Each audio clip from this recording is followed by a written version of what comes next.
Hey everybody, it's your boy String Bean with Mountain Bushcrafters Alliance, obviously. I'm out there in the shine shed and restoring some cast iron and thought I might pass some information along to you. Should you decide to buy some cast iron, some things you need to look for and some things you need to avoid. Now, this method here, if you take cast iron down to the bare metal, for whatever reason, this method here will add 5 or 10 years to that cast iron in seasoning, as though you've used it for 5 or 10 years, and that's what you're after. Grandma's old skillet that had the build-up on it, that's the skillets that you're looking for. And this method will help you get to that point in a short amount of time. But now, this is not only for rusty cast iron, this is for... Sometimes you'll buy cast iron and they'll say pre-seasoned. That's a coating, an anti-rust coating. That's not a pre-seasoned, there's a difference. If it feels real grainy or sticky, go ahead and use this method. You'll thank me later. Nevertheless, you'll be surprised where you can find this stuff. This here that I have, I've traded for. Some of it's gifts. But you can find this at estate sales, yard sales, flea markets, old barns, under your aunt and uncle's house, somewhere stuck in a box, in the attic, in the garage. Even at the junkyard, yes, people take this stuff to the junkyard and discard it. They could be thrown away, unique pieces of cast iron, and not even know it. But this method works. The most common pieces you're going to find out there is Lodge. Lodge, for the money, is an excellent cast iron. And there are some pieces out there made by Lodge that are collectibles. Made right here in America. Good quality cast iron. Then there's the Griswold and the Wagner. They're a little more pricey, a little more unique. They're the staple of cast iron. You'll find the maker's marks. And having said that now, when you run across a piece of cast iron that has a braze mark on it, that doesn't necessarily mean that it's been damaged and repaired. There's some rarities out there that has braze marks as a maker's mark. Check the back side of the braze if you can to see if it's either completely through and it's damaged or that it's a maker's mark. Those are real rare.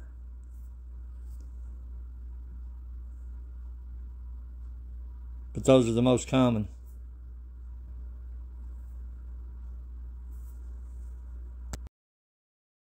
I start out with a steel wire brush and remove as much debris as I possibly can. I have used a scraper, pocket knife, old pocket knife. You want to take that down to the bare metal. I go into a 60 grit sandpaper, sometimes by flat disc.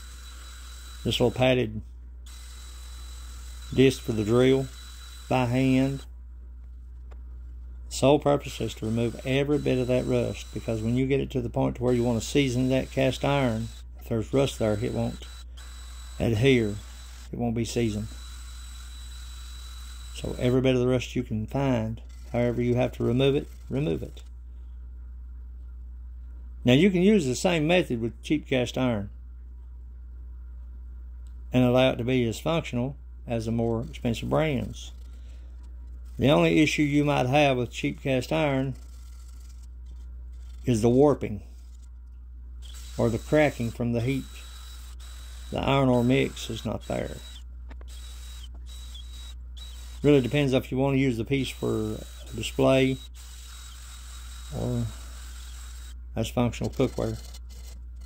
But however you have to remove that rust to take it down to the bare metal, do that.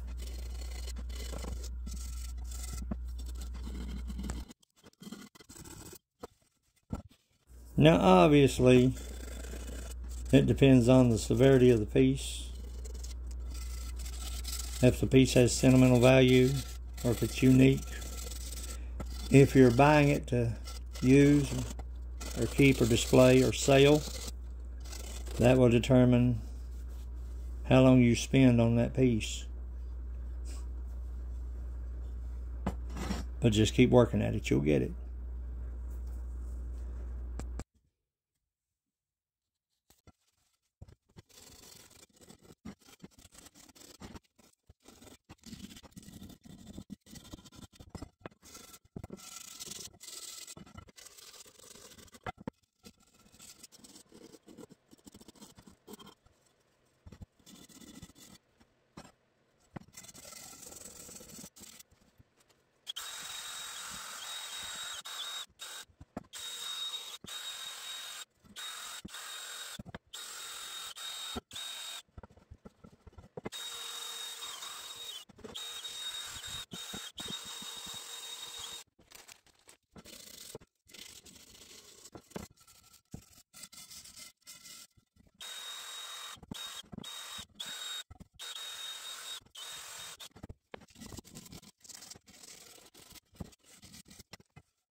Now on to the washing and drying. Turn your oven on, preheat to 200 degrees. As your oven's preheating, take you a scouring pad or a scrub brush, either or, hot water and dishwashing liquid. This should be the only time that you should ever use any kind of dishwashing liquid or anything like this to clean this piece of cast iron.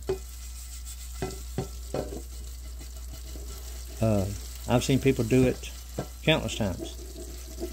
What they're doing is they're removing that buildup that you're after.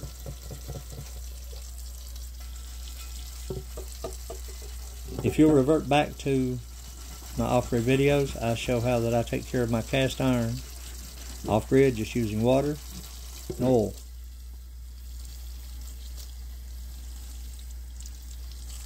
So scrub away. Now,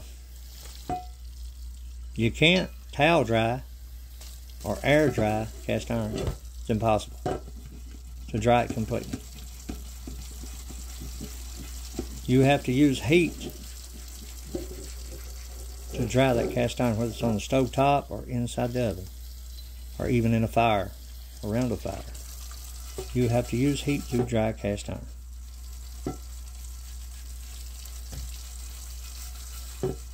This should be the only time you should use this method right here to clean cast iron.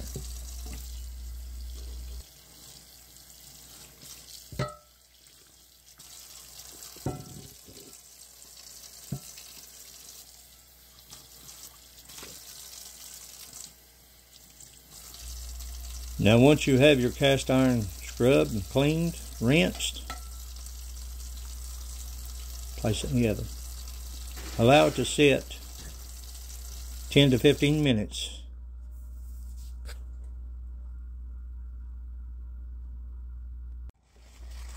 Now what you use to season your cast iron with is entirely left up to you, whatever you prefer.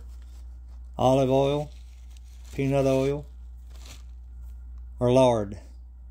Yes, they still make lard. But the key is not too much. You just want to slightly glaze that cast iron piece. Too much, you're going to end up with a hardened puddle of oil somewhere on that piece. Now I spread the oil out with a coffee filter. Don't use a paper towel or a dishcloth or a dish towel, anything with fibers. You'll end up with fibers on your cast iron, and a coffee filter works perfect for this. Now that cast iron is 200 degrees. It has to be hot to accept that oil. Cold cast iron will not accept oil for a seasoning.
Now that you have your oven at 400 degrees, your piece has been glazed, slide your piece of aluminum foil in the bottom of your oven. That will catch the residual oil from that piece because you're going to turn it upside down.